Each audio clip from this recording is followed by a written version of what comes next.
شروع اللہ کے نام سے جو بڑا مہربان نہایت رحم والا ہے۔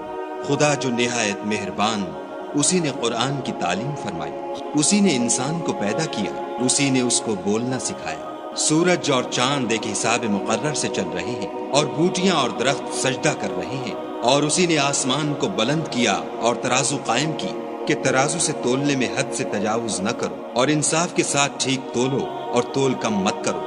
اور اسی نے خلقت کے لیے زمین بچھائی، اس میں میوے اور کھجور کے درخت ہیں جن کے خوشوں پر غلاف ہوتے ہیں، اور اناج جس کے ساتھ بھس ہوتا ہے، اور خوشبودار پھول۔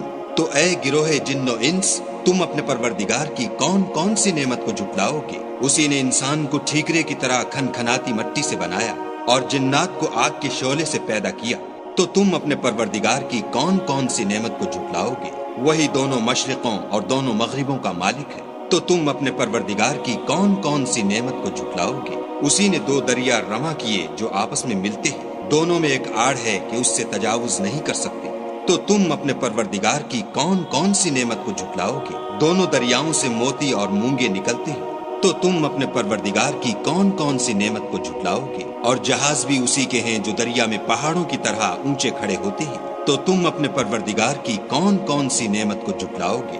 جو مخلوق زمین پر ہے سب کو فنا ہونا ہے، اور تمہارے پروردگار ہی کی ذات بابرکت جو صاحب جلال و عظمت ہے باقی رہے گی۔ تو تم اپنے پروردگار کی کون کون سی نعمت کو جھٹلاؤ گے؟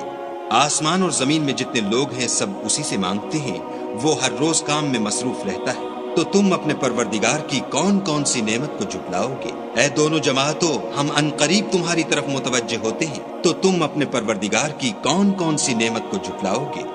اے گروہ جن و انس، اگر تمہیں قدرت ہو کہ آسمان اور زمین کے کناروں سے نکل جاؤ تو نکل جاؤ، اور زور کے سوا تو تم نکل سکنے ہی کے نہیں۔